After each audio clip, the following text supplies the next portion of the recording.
Hello बच्चों। तो बच्चों आज हम लोग एपी में एक नया टॉपिक पढ़ने जा रहे हैं, वो है nth term of an AP. एक एपी आपको दिया गया है। पिछले लेक्चर में हमने जब इंट्रोडक्शन किया था तब वहां हमने देखा था कि एपी एक सीक्वेंस है जिसमें बहुत सारे नंबर्स होते हैं और हर दो सक्सेसिव नंबर के बीच का डिफरेंस जो है सेम होता है। यानी किसी भी एक नंबर में कोई एक जो डिफरेंस है उसको आप ऐड कीजिए, एक फिक्स नंबर को ऐड कीजिए, दूसरा नंबर मिल गया, फिर उसमें वही फिक्स नंबर ऐड कीजिए, तीसरा मिल जाएगा, फिर वही फिक्स नंबर ऐड कीजिए, चौथा मिल जाएगा। इस तरीके से हर एक नंबर को हम लोग एक टर्म कहते हैं। तो उसी तरीके से पहला टर्म जो है उसे A1 हमने कहा था, दूसरे टर्म को A2 कहा था, तीसरे टर्म को A3 कहा था। इस तरीके से जो nth टर्म होगा तो वो nth टर्म की वैल्यू क्या होगी। जैसे फर्स्ट टर्म अगर है तो फर्स्ट टर्म को हमने A1 कहा था, इसे हमने लिखा था इक्वल्स टू A, राइट। जो सेकंड टर्म है इसे हमने A2 कहा था, इसे हमने लिखा था equals to A plus D.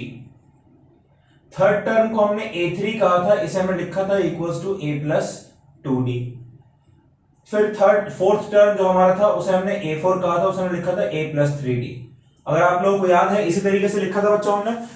अच्छा, अब इसी के लिए अगर आपसे भी पूछ दे कि भाई nth टर्म क्या है, क्योंकि अगर सपोज करो कि n आपका 100 है तो अब first term, second term, third term, fourth term, fifth term ऐसे करते करते फिर 98th टर्म, 99th टर्म, फिर 100th टर्म, ऐसे तो नहीं लिखेंगे। हमें एक फॉर्मूला पता होना चाहिए nth टर्म का कि भाई nth टर्म को हम लोग इस तरीके से लिखते हैं। तो उस कंडीशन में क्या होगा, कोई भी टर्म आपसे पूछ ले, 52nd term, 37th term, 1 lakh term, कोई भी टर्म आपसे पूछ ले, आप चुपचाप n की उस वैल्यू के लिए टर्म की क्या वैल्यू है वो आप बता देंगे। तो जरा इसको हम लोग एक्सप्लोर करते हैं, ठीक है। जरा इसको थोड़ा बड़ा बड़ा लिखते हैं हम लोग तो अच्छे समझ में आएगा। तो हमने कंसिडर किया है एक एपी, ठीक है बच्चों। हमारे पास एक एपी है एंड लेट अस से कि उस एपी को हम लोग लिखते हैं as A1, A2, A3, A4 और ऐसे करते करते करते करते जो nth टर्म है वो हमारा an होता है और फिर ये आगे बढ़ता चला जाएगा। अगर इनफाइनाइट नंबर्स हैं तो ये आगे बढ़ता चला जाएगा, अगर फाइनाइट नंबर है तो an पर रुक जाएगा। n अगर 2 हुआ तो यहीं तक होगा, n अगर 3 होगा तो यहां तक होगा, n अगर 4 होगा तो यहां तक होगा, इस तरीके से। तो बच्चों जो पहला टर्म हमारा होता है फर्स्ट टर्म, जो फर्स्ट टर्म हमारा होता है, ये फर्स्ट टर्म को हम लोग लिखते हैं A1 is equals to A, है ना। फर्स्ट टर्म कैसे लिखते हैं, A1 को हम लोग A सिंबल से रिप्रेजेंट करते हैं। फिर आपका आता है सेकेंड टर्म। अब देखते हैं जरा सेकेंड टर्म को कैसे लिखते हैं। सेकेंड टर्म को हम लोग क्या कहते हैं, A2 कहते हैं। और A2 क्या होता है, जो पहला टर्म है उसमें आप एक फिक्स्ड नंबर जिसे हम लोग कॉमन डिफरेंस कहते हैं, अगर वो आप ऐड कर दीजिएगा तो A2 मिल जाएगा आपको। उसी तरीके से आपसे अगर कोई थर्ड टर्म पूछे कि बताओ भैया थर्ड टर्म को कैसे लिखेंगे, तो थर्ड टर्म हमारा होता है A3, ये हो जाएगा आपका A प्लस डी तो है ही, इसमें एक D और ऐड कर दीजिए, है ना। यानी A2 में एक D ऐड किया तो D प्लस डी आपका हो जाएगा 2D, यानी कि ये आपका हो गया equals to A plus 2D, ठीक है। इसी तरीके से फोर्थ टर्म भी देख लेते हैं जरा। तो बच्चों फोर्थ टर्म हमारा क्या होगा, फोर्थ टर्म को हम लोग A4 सिंबल से रिप्रेजेंट करते हैं। ये हमारा होता है equals to A plus 2D में एक D और ऐड कर दिए तो ये हमारा हो जाएगा 3D, राइट। और इसी तरीके से fourth term, fifth term, sixth term ऐसे करते करते अगर आप nth टर्म तक पहुंचते हैं, ठीक है, nth टर्म, तो ये nth टर्म जो an है ये हमारा क्या होना चाहिए, ये हम लोग जरा जानना चाहते हैं। तो उसके लिए आपको ना एक पैटर्न देखना पड़ेगा कि नंबर्स में किस तरीके से एक पैटर्न बनता चला जा रहा है। अच्छा, क्या a को हम लोग लिख सकते हैं a प्लस 0 इंटू डी, लिख सकते हैं बच्चों फर्स्ट टर्म को, जो कि सिर्फ a है और बाकी सब में हम लोग देख रहे हैं कि कुछ d है, किसी में d है, किसी में 2d, किसी में 3d, किसी में 10d, किसी में 50d। तो हम सोच रहे हैं कि भाई जो फर्स्ट टर्म हमारा है उसको भी हम d के टर्म्स में भी लिखें, तो d तो यहां पर है नहीं, तो ऐसा करते हैं कि प्लस में हम लोग d को 0 से मल्टीप्लाई कर देते हैं, तो ये तो a ही रहेगा। अच्छा, सेकेंड टर्म जो है बच्चों ये हमारा है a plus 1 into D, right. a plus 2d हमारा क्या है, a plus 2 into D. a plus 3d क्या हमारा, a प्लस 3 इंटू डी, है ना। अब जरा देखते हैं इसको किस तरीके से हम लोग लिख सकते हैं। मेरा जरा कंसर्न है बच्चों कि यार मेरा ना यहां पर फर्स्ट टर्म है और मल्टीप्लाई हम डी को 0 से कर रहे हैं, ये सेकेंड टर्म है तो मल्टीप्लाई हम डी को 1 से कर रहे हैं, ये थर्ड टर्म है तो मल्टीप्लाई हम 2 से कर रहे हैं, फोर्थ टर्म है तो मल्टीप्लाई हम 3 से कर रहे हैं।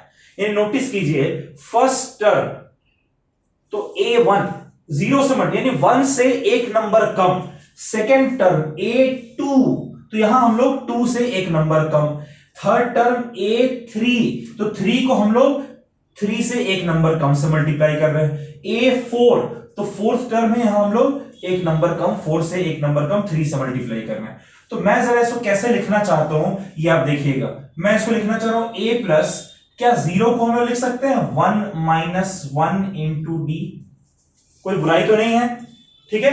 0 को क्या लिखा मैंने 1 माइनस 1, क्यों लिख रहा हूं सर, आप क्यों लिख रहे हैं ऐसे, जबरदस्ती लिखे जा रहे हैं आप, गलत सलत पढ़ा रहे हैं, नहीं। देखिए मैं आपको लॉजिक बताऊंगा, मैं एक्चुअली में अभी सर आप सिर्फ इतना बताइए कि 0 को 1 माइनस 1 लिख सकते हैं, मैं एक पैटर्न बनाना चाह रहा हूं, तो 0 को 1 माइनस 1 लिख सकते हैं। अच्छा 1 को ऐसे लिख सकते हैं a plus 2 minus 1 into D, लिखा जा सकता है ना, 1 2 माइनस 1 होगा 1, यही इक्वेशन है। अच्छा a प्लस 2d को कैसे लिख रहे हैं, a प्लस, क्या इसको 3 माइनस 1 इंटू डी लिख सकते हैं। आई होप आपको एक पैटर्न नजर आ रहा होगा, a plus 4 minus 1 into D लिख रहे हैं। मैंने यहां पर ऐसा क्यों किया, देखिए माइनस 1 माइनस 1 माइनस 1 तो सब में है, यहां पर 1 2 3 4, ये क्यों लिखा हमने, देखिए फर्स्ट टर्म है a1 तो यहां पर देखिए 1 आया, a2 तो यहां पर 2 आया, a3 तो यहां पर 3 आया, a4 तो देखिए यहां पर 4 आया। वैसे फिफ्थ टर्म में क्या आएगा 5 माइनस 1, सिक्स्थ टर्म में क्या आएगा 6 माइनस 1, तो जो nth टर्म है an हम लोग किस तरीके से लिख सकते हैं, क्या an को हम लिख सकते हैं a plus n minus 1 into D, लिख सकते हैं। आप n की जगह ऐसा करिए कि 1 पुट कर दीजिए, तो n की जगह 1 पुट करने पर क्या हो जाएगा a1, है ना, n की जगह 1 लिखिए तो a1, तो a1 क्या होगा a प्लस, n की जगह 1 लिखेंगे 1 माइनस 1 इंटू डी, यही है ना, a plus 1 minus 1 into D, 1 minus 1 क्या है 0, a प्लस 0 डी, और 0 डी को हटा दिए तो a बच जाएगा, यानी सही है formula n is equal to 1 के लिए फिट बैठ रहा है। अब n की जगह 2 पुट करते हैं तो यहां पर क्या हो जाएगा a2, a plus 2 minus 1 into D, देखिए आ गया ये जो कि a2 है, 3 पुट करेंगे a3, a plus 3 minus 1 into D, देखिए आ गया। जब 4 पुट करेंगे a4, a plus 4 minus 1 into D, आ गया। तो इसलिए हमने किया क्या है, हमने nth टर्म हमें फाइंड करना था, एक फॉर्मूला हमें फाइंड करना था।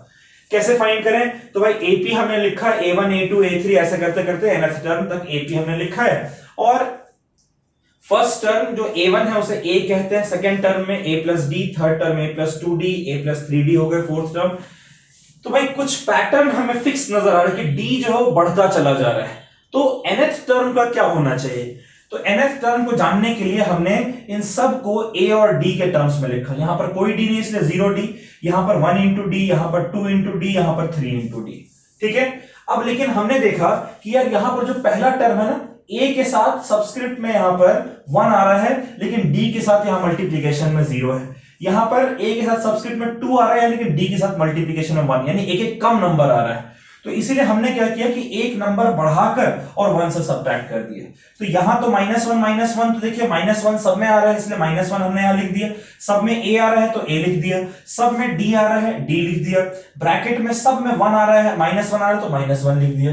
लेकिन ये नंबर हमारा बदलता चला जा रहा है, क्या ये नंबर आप देख सकते हैं क्या है 1, यहां पर 1 है ये पहला टर्म है, यहां पर 2 है ये दूसरा टर्म, यहां पर 3 है ये तीसरा टर्म, यहां पर 4 है ये चौथा टर्म।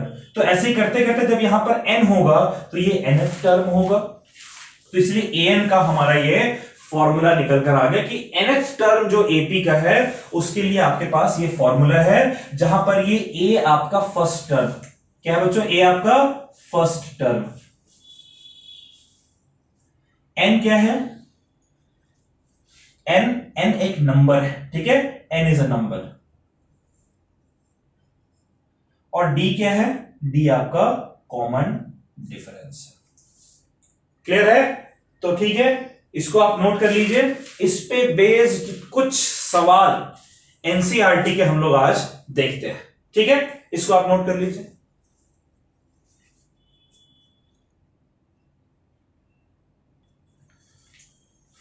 तो बच्चों nth टर्म ऑफ एपी में हम लोग एनसीईआरटी का एक्सरसाइज 5.2 के क्वेश्चंस आज करेंगे, ठीक है। तो चलिए एक क्वेश्चन है, एग्जांपल से एक क्वेश्चन है। पहले कुछ बेसिक क्वेश्चंस एग्जांपल से कर लेते हैं, फिर एग्जांपल में जिस तरीके के क्वेश्चंस हमने एक्सरसाइज में कर रखे हैं वैसे नहीं करेंगे, थोड़े डिफरेंट जो सवाल होंगे उसको हम लोग एक्सरसाइज से अटेम्प्ट करेंगे। तो एग्जांपल में क्वेश्चन कह रहा है,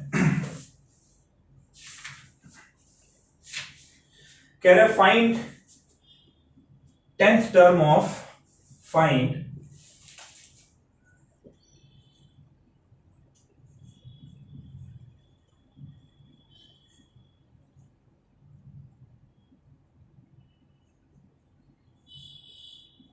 find 10th term of AP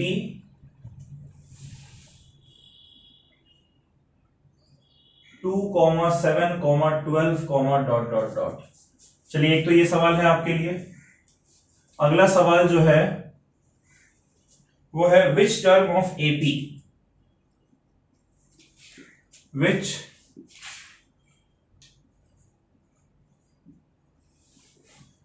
term of AP 21, 18, 15, dot dot dot is -81, ठीक है। Also is any term 0। ये दो सवाल हैं, बहुत सिंपल से सवाल हैं, बेसिक से सवाल हैं। मैं थोड़ा सा आपको हिंट देता हूं, ये दोनों सवाल आपने खुद से ही करने हैं। देखिए क्वेश्चन क्या कह रहा है, क्वेश्चन कह रहा है कि find 10th term of AP आपको दे रखा 2, 7, 12 डॉट डॉट डॉट। तो 10th टर्म, देखिए जिस टर्म की हम लोग बात करते हैं, मैं आपको बोलूं 10th term, 12th term, 15th term, 17th term, अगर मैं टर्म का आपको नंबर बता दूं, उसकी वैल्यू नहीं, उस टर्म की वैल्यू क्या है, नंबर बता दो, यानी n, ये 10th टर्म अगर दे रखा है यानी कि n आपको 10 गिवन है। तो nth टर्म ऑफ एपी का आपके पास फॉर्मूला है, उस फॉर्मूले में आप पहला टर्म देख लेंगे, a देख लेंगे, कॉमन डिफरेंस क्या है ये पता लगा लेंगे, n आपको ये 10th टर्म और कह रहा है यानी कि आपको n गिवन है, ठीक है। तो आपके पास n है, तो क्या 10th टर्म आप नहीं निकाल सकते हैं, ये कोशिश कीजिएगा। कह रहा है विच टर्म ऑफ एपी, यहां पर नहीं कह रहा है कि 5th टर्म, विच टर्म यानी कि कौन सा, वो टर्म का नंबर क्या है, विच टर्म, पहला टर्म, दूसरा टर्म, तीसरा टर्म, चौथा टर्म, यानी n आपसे पूछ रहा है, एपी आपको गिवन है, कह रहा है which term of AP is -81, यानी अब यहां पर उस टर्म की वैल्यू आपको गिवन है, उस टर्म की वैल्यू यानी -81 उस टर्म की वैल्यू है। तो nth टर्म की वैल्यू को हम क्या लिखते हैं, an सिंबल से रिप्रेजेंट करते हैं, यानी an आपको गिवन है और n आपसे पूछा जा रहा है विच टर्म। अब कह रहा है कि also is there any term 0, क्या कोई टर्म 0 के बराबर है, यानी कि फिर से an आपको 0 दे रखा है और कह रहा है कि क्या कोई टर्म ऐसा होता है। तो ये तो मैं ख्याल खुद से बताऊंगा, लेकिन पहले आप यहां तक का, ऊपर तक का सवाल जो है आप लोग खुद से ट्राई करिए। ये चीज हमेशा ख्याल रखिएगा, अगर आपसे कह रहा है कि कोई टर्म का नंबर दिया है, 10th term, 12th term, 15th term, यानी n की वैल्यू गिवन है, और अगर आपसे कह रहा है कि किसी टर्म की वैल्यू इतनी है, यानी कि आपको an गिवन है और n निकालने को कह रहा है, ये चीजें ख्याल रखेंगे। चलिए बच्चों ट्राई करें खुद से।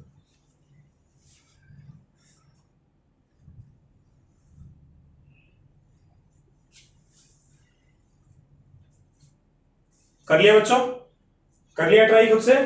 मैं उम्मीद करता हूं वीडियो पॉज करके आपने इस क्वेश्चन को ईमानदारी से सॉल्व किया है। चलिए इसका सॉल्यूशन देखते हैं। सबसे पहले तो मुझसे कह रहा है कि भाई 10th टर्म की वैल्यू फाइंड करनी है, तो मेरे पास जो फॉर्मूला है वो फॉर्मूला मैं पहले यूज करूंगा, फॉर्मूला लिख लूंगा। फॉर्मूला लिखने की आदत बहुत अच्छी आदत है। आप अगर अपने 10th में एपी के nth टर्म वाले एक्सरसाइज से अगर पूरे 10th में 100 सवाल करते हैं तो 100 बार आप इस फॉर्मूले को लिखेंगे, और अगर 100 बार इस फॉर्मूले को अपने कॉपी में लिख लेंगे आप तो वो फॉर्मूला आपको आजीवन याद रहेगा। तो इसीलिए जो nth टर्म है एपी का an, ये हमारा होता है equals to a plus n minus 1 into D. Clear है? an कितना है? a plus n minus 1 into D. जहां a हमारा होता है फर्स्ट टर्म, a की वैल्यू हमें फर्स्ट टर्म हमें कितना दिया हुआ है? 2। ठीक है। d हमारा होता है कॉमन डिफरेंस। कॉमन डिफरेंस कितना होता है भाई? a2 minus a1, a2 minus a1 यानी 7 माइनस 2 5। अब यहां पर हमें a2 minus a1, a3 minus a2, a4 minus a3 करने की जरूरत नहीं है, पहले से ही कह रखा है कि ये AP है, तो जाहिर सी बात है कि डिफरेंस जो है वो सेम रहेगा, कॉमन डिफरेंस ही होगा। तो कोई एक का भी डिफरेंस निकाल लीजिए, आपको कॉमन डिफरेंस मिल जाएगा। और क्या चाहिए भाई? हमें n दिया हुआ है, हमें n कितना दिया हुआ? हमें 10th टर्म यानी n की वैल्यू गिवन है 10। ठीक है। तो अब अगर हम फॉर्मूला लगाएं, n की जगह 10 पुट करें, तो n की जगह 10 पुट करें तो हमारा a10 हो जाएगा ना। n की जगह अगर हम लोग 10 पुट करेंगे तो हमारा a10 हो जाएगा, इज इक्वल्स टू a की जगह क्या वैल्यू पुट करेंगे? 2। ठीक है। उसके बाद फिर n की जगह क्या वैल्यू पुट करेंगे हम लोग? 10। तो 10 माइनस 1 इंटू डी की जगह क्या पुट करेंगे हम लोग? 5। ठीक है। तो ये हमारा हो जाएगा इक्वल्स टू 2 प्लस 10 माइनस 1 हो गया 9, 9 इंटू 5, 9 5 का कितना होता है? 45, 45 प्लस 2 47। तो 10th टर्म हमें क्या मिल गया बच्चों? a10 यानी कि 10th टर्म हमें मिल गया इक्वल्स टू 47। यही तो हमसे कह रहा था कि भाई 10th टर्म की वैल्यू आपको फाइंड करनी है, कर लिया फाइंड।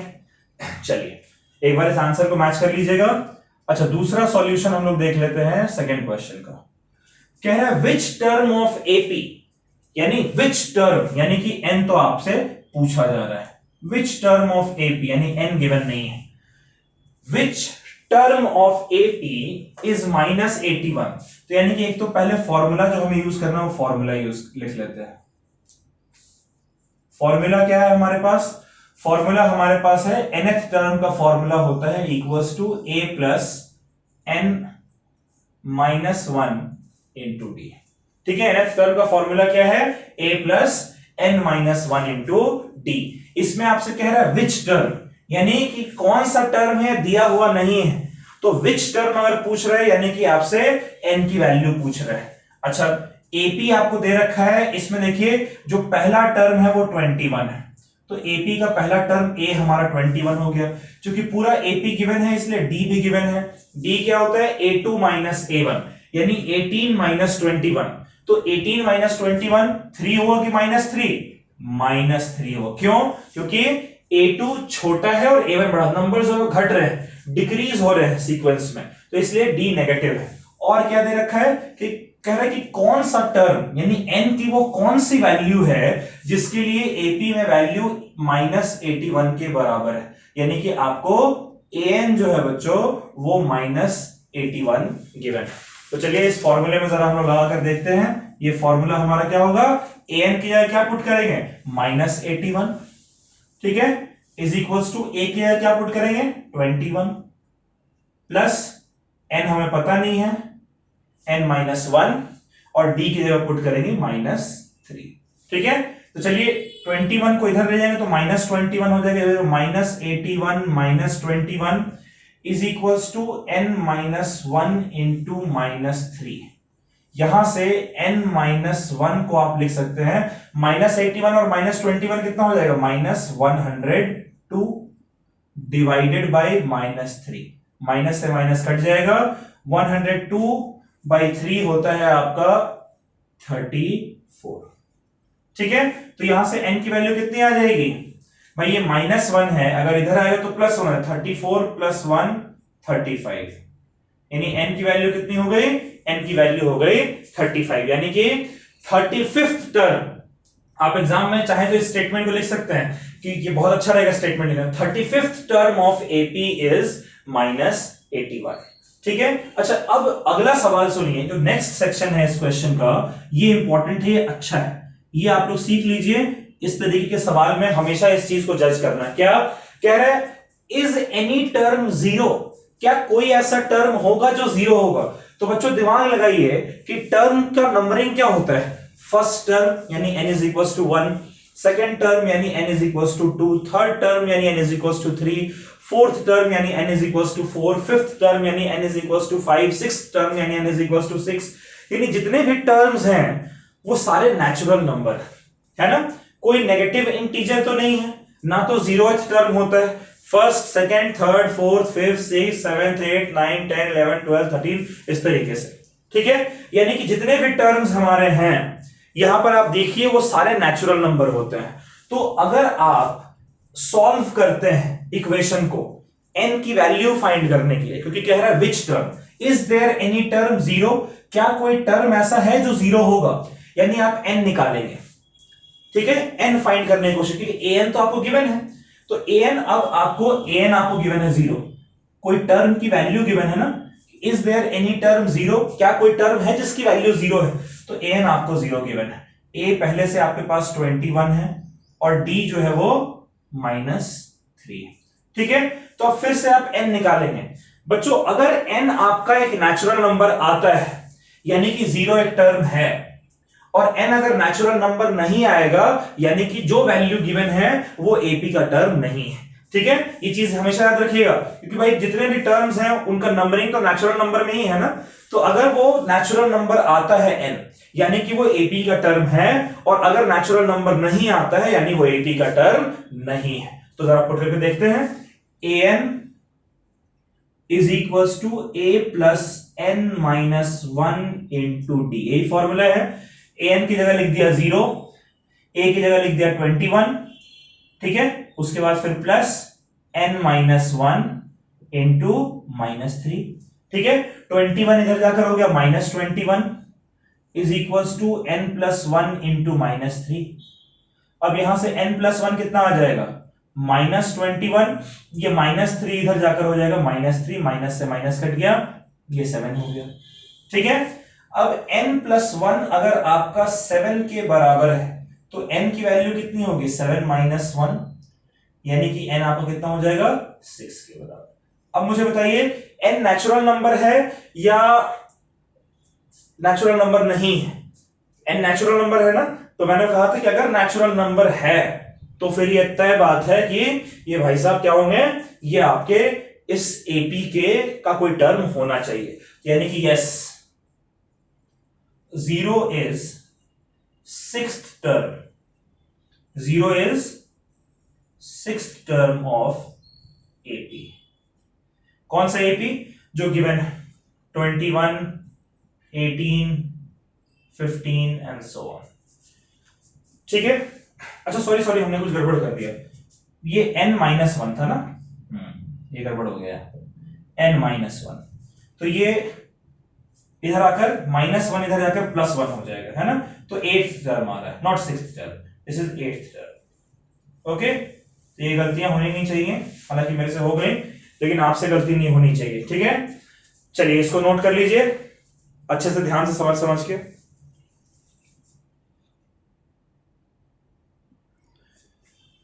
चलिए बच्चों, ये दो क्वेश्चन आपके खुद के प्रैक्टिस के लिए है, आप घर पे इन दो क्वेश्चन को प्रैक्टिस करेंगे। 13th टर्म आपको फाइंड करना है इस एपी का, और कह रहे हैं कि एक एपी आपको गिवन है 3, 8, 13 एंड सो ऑन, इसमें कौन सा टर्म 258 होगा, वो n की वैल्यू निकालनी है।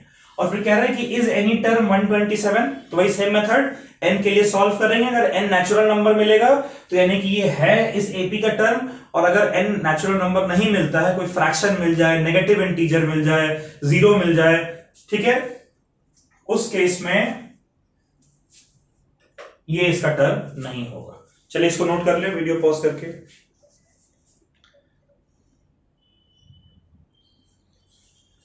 चलिए बच्चों, दो सवाल और देखते हैं। ठीक है,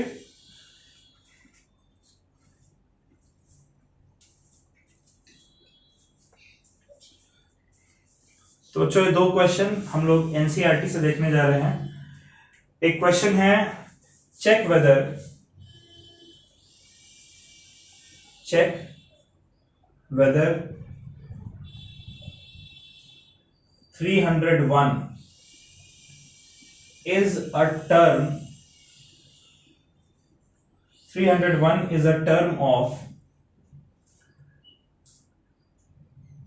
AP 5,11,16 sorry 5,11,17,23 dot dot dot check करना है, ठीक है। और एक क्वेश्चन है, how many two digit numbers how many two-digit numbers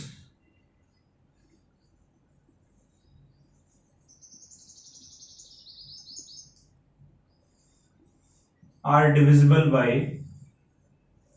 3? ठीक है, दो सवाल हैं, इसके मैं आपको हिंट दे रहा हूं, आप एक बार खुद से कोशिश करें, उसके बाद फिर मैं इन क्वेश्चंस को ट्राई करूंगा आपके लिए। कह रहा है check whether 301 is a term of this AP और नॉट, यानी कि 301 इज अ टर्म, यानी कि 301 आपको एक टर्म गिवन है, ठीक है। और कह रहा है कि क्या वो टर्म इस एपी का टर्म है, यानी कि एन जो है आपको बच्चों वो गिवन है ना। एन आपको गिवन है, कितना गिवन है? 301। क्यों? क्या 301 कोई नंबर गिवन है, टर्म का नंबर? नहीं, वो खुद टर्म ही है। एक तो होता है टर्म, ठीक है, सही है, जैसे 5 एक टर्म है, 11 एक टर्म है, तो 5 का कहेंगे A1, वैसे 11 को A2, 17 को A3, क्योंकि ये एक टर्म है। वैसे ही 301 इज अ टर्म, ये आपको चेक करना है, यानी कि अब कौन सा टर्म है, 5th है 7th नहीं हुआ, तो हमने लिख दिया AN। ऑलराइट, उसके बाद फिर इसका जो फर्स्ट टर्म है वो आपको पता है 5 के बराबर, कॉमन डिफरेंस भी आपको पता है 11 माइनस 5 यानी कि 6 के बराबर। आपको चेक करना है कि ये टर्म है या नहीं, आप सिंपली nth टर्म वाला फॉर्मूला पुट करिए, उसमें वैल्यूज पुट करिए और n के लिए सॉल्व करिए। अगर n आपका नेचुरल नंबर आता है, यानी कि ये 301 इस एपी का टर्म है, और अगर ये नेचुरल नंबर नहीं आता है, यानी कि ये टर्म नहीं है, ठीक है। उसी तरीके से कह रहा है how many two digit numbers are divisible by 3। तो आप सबसे पहले सोचिए कि 2 डिजिट सबसे छोटा नंबर कौन सा होता है जो 3 से डिविजिबल हो। तो सबसे छोटा नंबर होता है 12। 12 से छोटा 2 डिजिट नंबर है 11। 11 तो 3 से नहीं डिवाइड होता है। उससे छोटा है 10। 10 भी 3 से डिवाइड नहीं होता है। उससे छोटा 9, लेकिन 9 तो 1 डिजिट नंबर है। सबसे छोटा 3 डिजिट नंबर जो कि 2 डिजिट नंबर जो कि 3 से डिविजिबल है वो 12। 12 के बाद कौन सा होगा? 15। फिर कौन सा होगा? 18। ऐसे करते करते करते करते आखिरी सबसे बड़ा 2 डिजिट नंबर कौन सा है? 99। ठीक है, उसके बाद फिर 33। तो क्या 99 3 से डिविजिबल है। तो आप एक एपी बनाइए और उसके बाद फिर इस एपी में कितने टर्म्स हैं, यानी n कितना है, ये आपको फाइंड आउट करना है। ठीक है, चलिए बच्चों एक बार खुद से आप ट्राई करें इन क्वेश्चंस को।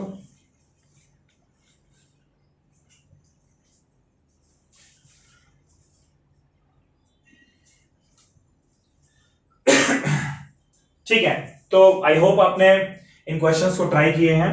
तो इसका तो सॉल्यूशन बहुत आसान है। इसका जो फॉर्मूला हमारे पास है, मैं हमेशा बोलता हूं फॉर्मूला हमेशा हर क्वेश्चन में लिखने की कोशिश करेंगे। तो an का फॉर्मूला होता है a plus n minus 1 into D. गलत तो नहीं कह रहा हूं मैं? a plus n minus 1 into D.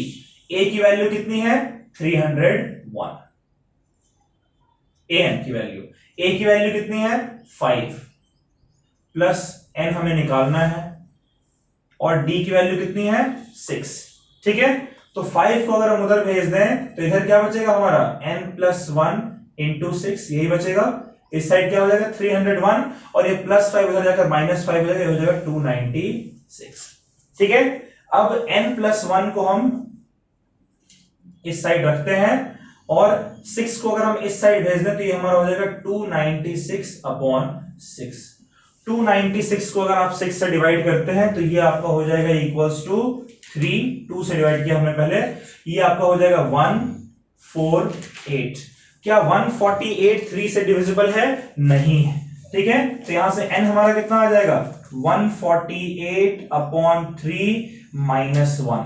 कितना हो जाएगा ये हो जाएगा 140। एलसीएम लेंगे, नीचे 3 आ जाएगा। 148 माइनस 3 यानी कि 145। क्या n आपका नेचुरल नंबर है? n नेचुरल नंबर नहीं है, तो इसलिए आप कहेंगे कि नो।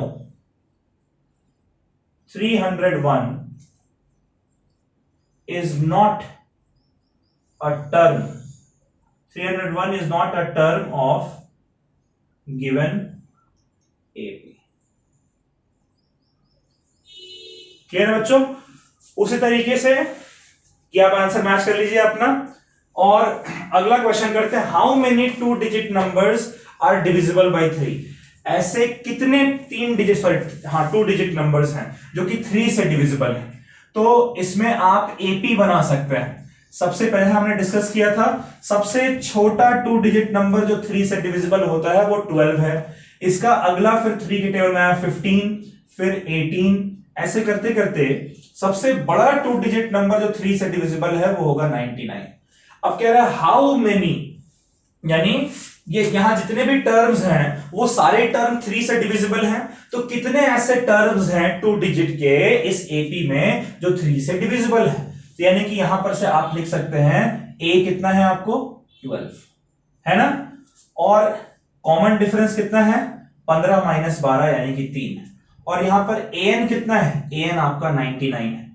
क्योंकि समझिए कि अगर सिर्फ 2 और 15 होता तो आप क्या कहते थे कि केवल n की वैल्यू 2 है, तो यानी कि n की वैल्यू 2 है, तो देखिए a2 आखिरी नंबर होगा ना। अगर 3 नंबर से डिविजिबल होते तो n की वैल्यू कितनी आती? 1 2 3। तो यानी कि जो तीसरा नंबर है, देखिए 3 अगर पुट करें a3 आपका आखिरी होता। तो उसी तरीके से जितने भी मिलेंगे an यानी कि nth टर्म, और यहां पर nth टर्म हमारा कौन सा है? आखिरी। n के बाद कोई और टर्म तो नहीं है ना, इसलिए an जो है वो 99 है। क्या 99 के बाद कोई और टर्म आपको गिवन है? नहीं, यानी कि यही आखिरी टर्म है। हम लोग इसी को nth टर्म मान लेते हैं, इसलिए an को हमने लिख लिया 99। अब जरा सॉल्व करते हैं फॉर्मूला रख के। फॉर्मूला क्या है बच्चों? तो फॉर्मूला हमारा होता है an is equals to a plus n minus 1 into d। an हमारा है 99, a हमारा है 12। a कितना है? 12 प्लस n माइनस 1 इंटू 3। तो यहां से n माइनस 1 इंटू 3 को रहने दीजिए और 12 को उधर लेकर जाइए। तो 99 माइनस 12 हमारा कितना हो जाएगा? 87। अब n माइनस 1 को एज इट इज रखते हैं, ये हमारा इस साइड 87 पहले से है। 3 मल्टीप्लीकेशन में उधर जाकर डिवीजन में आ जाएगा, तो 3 से डिवाइड कितना आ जाएगा? 29 है ना। और माइनस 1 को उधर भेज दीजिए तो n हमारा हो जाएगा 29 प्लस 1 यानी 30। ऐसे कितने 2 डिजिट नंबर्स हैं जो 3 से डिविजिबल हैं? टोटल 30 ऐसे नंबर्स हैं। आप एक एक नंबर लिखकर और देख सकते हैं 12 15 18 21 24 27, टोटल आपको 30 नंबर्स ही मिलेंगे। ठीक है बच्चों, चलिए इसको आप नोट कर लीजिए।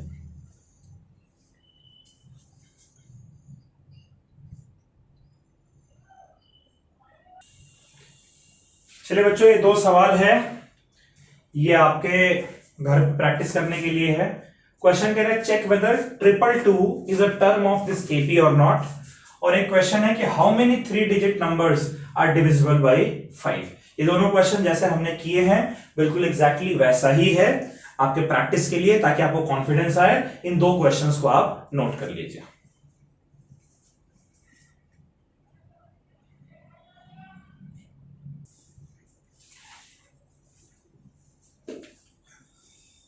चलिए बच्चों, 2 क्वेश्चन करते हैं एनसीईआरटी एक्सरसाइज 5.2 उसके एग्जांपल से। एक क्वेश्चन है डिटरमाइन द एपी। एक क्वेश्चन है determine the AP whose third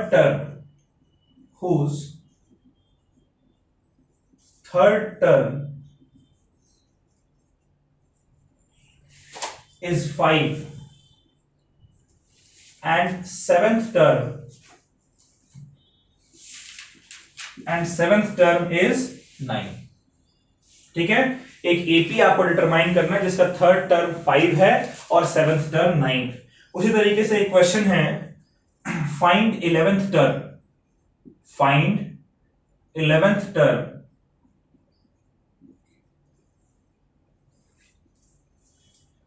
from the last, 11th term from the last term, find 11th term from the last term of AP, of AP 10, 7, 4, dot dot dot -62। ठीक है, ये दो सवाल है, एक बार मैं आपको समझा दे रहा हूं, आप कोशिश करेंगे इसको खुद से सॉल्व करने की तो ज्यादा बेहतर होगा। ठीक है, फिर हम लोग उसका सॉल्यूशन देखेंगे, आप मैच करिएगा। तो ये क्वेश्चन कह रहा है determine AP whose third term is 5। Third term का मतलब क्या है? थर्ड टर्म का मतलब कि n is equal to 3, fourth term का मतलब n is equal to 4, fifth term का मतलब n is equal to 5, tenth term का मतलब n इज इक्वल टू 10। तो थर्ड टर्म कह रहे हैं यानी कि n इज इक्वल टू 3, यहां पर कह रहा है सेवेंथ टर्म यानी n इज इक्वल टू 7, और थर्ड टर्म इज 5 यानी थर्ड टर्म की वैल्यू गिवन है। तो थर्ड टर्म की वैल्यू क्या कहते हैं? a3। तो n आपको गिवन है और a3 आपको गिवन है, n इज इक्वल टू 3 और a3 की वैल्यू। वैसे सेवेंथ टर्म इज 9 यानी n इज इक्वल टू 7 है और ये a7 गिवन है। तो इन दोनों को यूज करके n इज इक्वल टू 3 और टर्म 5 है, इसको यूज करके एक इक्वेशन बनाइए। फिर n इज इक्वल टू 7 और a7 को यूज करके दूसरा इक्वेशन बनाइए। उसको सॉल्व करके जो भी निकलता है वो आप निकाल लीजिए। देखिए, किसी भी एपी को कंस्ट्रक्ट करने के लिए आपको चाहिए क्या? उसका पहला टर्म और कॉमन डिफरेंस। इन दोनों इक्वेशन से वो आपका निकल कर आ जाएगा। पहला टर्म और कॉमन डिफरेंस अगर निकल कर आ गया तो फिर एपी आप बना दीजिए। पहला टर्म होता है a, दूसरा a plus D, a plus 2d, a plus 3d and so on. ये क्वेश्चन आप ट्राई करिए खुद से। फिर कह रहा है find 11th term from last term. देखिए, ऐसा क्वेश्चन बोर्ड में भी आया है और ऐसे क्वेश्चन में बस एक ट्रिक है, ये आप समझ लीजिए। कह रहा है find 11th term from last term. क्या कहने का मतलब है? Find 11th term from last term, यानी कि अब अगर आपको आगे से कहता है निकालने को तब तो फॉर्मूला आपके पास है ना? तो आगे से अगर निकालने को कहेगा तो फॉर्मूला है, अगर पीछे से निकालने को कहेगा तो कैसे हम लोग करेंगे, है ना? आगे से अगर आपको कोई 11th टर्म कहे तो आराम से निकाल सकते हैं, लेकिन पीछे से अगर 11th टर्म कहे निकालने को कैसे निकालेंगे? तो बस सिंपल तरीका है कि इस पूरे एपी को, ये जो पूरा एपी गिवन है, इसको पलट दीजिए। तो लास्ट से कह रहे हैं कि इधर से जाने को कह रहा है, तो अगर मैं इस पूरे एपी को पलट दूं, यानी पहले मैं लिख दूं -62, डिफरेंस ये कितना है? 3 का, है ना? -3, तो इसमें हो जाएगा -59, -56, ऐसे ही करते करते करते तो 4, 7, 10। क्या आपको समझ में आ रहा है? मैंने एपी को पलट दिया है। तो ये आपको लास्ट टर्म से कह रहा था एपी निकालने को, तो एरो आपका लेफ्ट की तरफ था। एपी को पलटेंगे तो एरो भी तो हमारा पलट जाएगा ना। अब क्या हम शुरुआत से 11th टर्म हमें फाइंड करना है? तो भाई पहला टर्म हमें पता है, कॉमन डिफरेंस हमें पता है, ठीक है, और n आपको गिवन है, 11th टर्म यानी n गिवन है, तो क्या a11 नहीं निकाल सकते हैं? चलिए ट्राई करिए इसको बच्चों।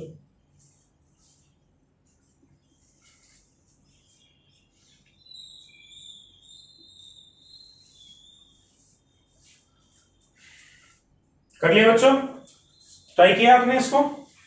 चलिए, मैं उम्मीद करता हूं आपने ट्राई किया है। इसका सॉल्यूशन को जरा देखते हैं। देखिए, इस सॉल्यूशन में कुछ ज्यादा कुछ नहीं है, सिंपल सा है। कह रहा है कि थर्ड टर्म इज 5। पहला पार्ट क्या कह रहा है कि थर्ड टर्म इज 5। क्या कह रहा है बच्चों? Third term is 5। तीसरा टर्म कितना दे रखा है? 5, यानी कि यहां पर हमें n दे रखा है। थर्ड टर्म यानी n की वैल्यू 3 है और उस टर्म की वैल्यू यानी a3 हमें दे रखा है 5। तो क्या इसको यूज करके हम लोग फॉर्मूला नहीं लिख सकते हैं? फॉर्मूला हमारा क्या होता है एपी का, nth टर्म का?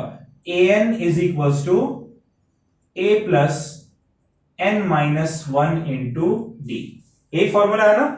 ठीक है, तो यहां पर अगर आप लिखना चाहें तो an यानी n की जगह 3 है, तो ये हो जाएगा A3 is equals to A plus n की जगह 3 पुट करें क्या हो जाएगा 3 माइनस 1 यानी 2D होगा। n की जगह मैंने यहां पर 3 पुट किया, तो यहां n की जगह 3 आ गया, तो A3 is equals to A plus यहां n की जगह 3 पुट 3 माइनस 1 यानी कि 2D। तो यहां से A3 की वैल्यू है 5, यानी पहला इक्वेशन जो हमारा निकल कर आ रहा है वो है A3 की जगह लिखेंगे 5, तो 5 is equals to A plus 2D। ये समझ में आया किस तरीके से निकालना है हमें? अच्छा, इसी तरीके से अब हम लोग देखते हैं जरा सेवेंथ टर्म। नेक्स्ट पार्ट हमें क्या रखा है कि सेवेंथ टर्म इज 9। ठीक है, यानी कि यहां पर n की वैल्यू कितने गिवन है 7 और an यानी कि a7 हमें गिवन है 9 के बराबर। तो n की जगह अगर 7 पुट करेंगे तो a7 is equals to a plus यहां n की जगह 7 माइनस 1 यानी कि 60। 7 पे में था ना a प्लस 60। अब अगर a7 की जगह हम 9 पुट कर दें तो 9 is equals to a plus 6b। ये हमारा हो जाएगा इक्वेशन नंबर 2। क्या इन दोनों इक्वेशन को सॉल्व करके हम लोग वैल्यू फाइंड कर सकते हैं? बिल्कुल कर सकते हैं। देखिए कैसे कैसे है इक्वेशन। पहला इक्वेशन है a प्लस 2d, पलट के लिख रहे हैं इक्वेशन को, कोई फर्क नहीं पड़ेगा उससे। a plus 2d is equals to 5। दूसरा है a plus 6d is equals to 9। देखिए a दोनों में है तो a साइन हमने चेंज कर दिया, तो सबका साइन चेंज करेंगे। A linear equation in two variable आप सीख चुके हैं, ये कट जाएगा हमारा। 2d माइनस 6d होगा माइनस 4d और 5 माइनस 9 होगा माइनस 4। माइनस से माइनस कट गया, d की वैल्यू कितनी आएगी 4 यहां डिवाइड हो जाएगा, d आपका 1 के बराबर हो जाएगा, है ना। d की वैल्यू कितनी आ गई 1 के बराबर। चलिए यहां पर नीचे तो हम लोग AP लिखेंगे, AP बनाएंगे, तो यहां पर मैं लिख दे रहा हूं d इज इक्वल्स टू 1। अब किसी भी वैल्यू में पुट कर दीजिए a plus 2d is equals to 5। तो यहां a प्लस d की जगह 1 पुट करेंगे तो 2 1 जा 2 इज इक्वल्स टू 5। यहां से a की वैल्यू कितनी आ रही है, a की वैल्यू हमारी आ रही है 3 के बराबर। ठीक है बच्चों, तो देखिए a की वैल्यू है, d की वैल्यू है, AP नहीं बना सकते हैं। AP हमारा क्या होता है, AP हमारा होता है a फिर a plus d, a plus 2d and so on. चलिए देखिए AP क्या हो जाएगा हमारा a यानी कि 3, फिर a प्लस d यानी d कितना है 1, तो 3 में 1 जोड़ दीजिए 4, फिर 4 में 1 जोड़ दीजिए 5, 5 में 1 जोड़ दीजिए 6 एंड सो ऑन। AP निकल कर आ गया हमारा, यही तो हमसे AP कह रहा था। ठीक है, चलिए इसी तरीके से अगला सॉल्यूशन भी देखते हैं। कह रहा है कि find 11th term from last, तो AP को हमने पलट दिया है। अब AP को पलटने पे हमें क्या मिल रहा है, जो इसका फर्स्ट टर्म है वो हमें मिल रहा है माइनस 62। ठीक है, जो n है A2 माइनस A1, ठीक है, ये कितना था 7 माइनस 10 यानी कि माइनस 3।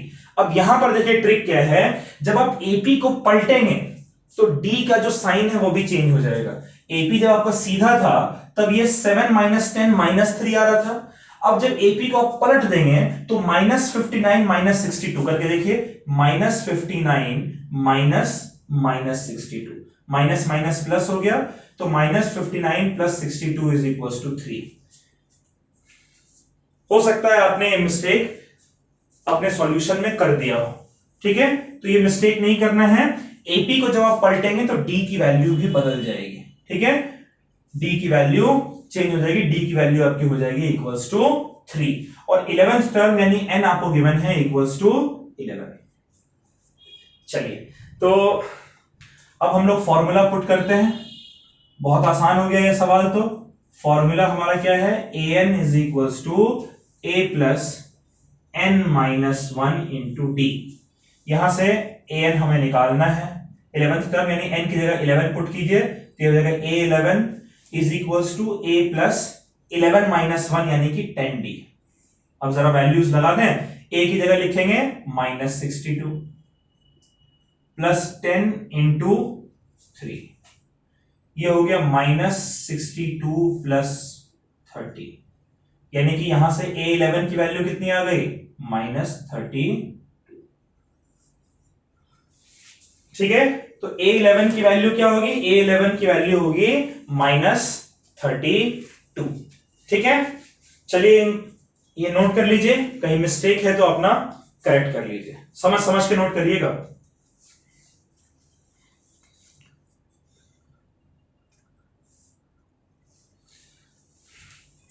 ठीक है बच्चों, तो ये आपके लिए दो सवाल है, बिल्कुल जैसा किया वैसा ही है। ठीक है, थोड़े से वैल्यूज को चेंज कर दिया है। कह रहे हैं एपी का 6th टर्म 40 है, 15th टर्म 85 है, ऐसे एपी को आपको निकालना है, आप कर लेंगे। और 15th टर्म आपको फाइंड करना फ्रॉम लास्ट, ये एपी आपको गिवन है। ठीक है, क्या तरीका बताया है? एपी को पलट दीजिए, कॉमन डिफरेंस का साइन चेंज हो जाएगा, फर्स्ट टर्म ये हो जाएगा, यहां पर कॉमन डिफरेंस अगर 5 है, पलटने पर -5 हो जाएगा, सॉल्व कर लेंगे। ठीक है, इन दो क्वेश्चन को भी सॉल्व कर लीजिएगा, कॉन्फिडेंस आ जाएगा आपको अच्छे से। आज फिलहाल हम लोग यहीं पे समाप्त करते हैं। आगे के लेक्चर में हम लोग कुछ एनसीईआरटी के और क्वेश्चंस अभी बाकी हैं, अच्छे अच्छे उन क्वेश्चन को करेंगे, फिर हम लोग आर डी शर्मा भी इस तरीके के क्वेश्चंस देखेंगे। चलिए इसको नोट कर लो बच्चों।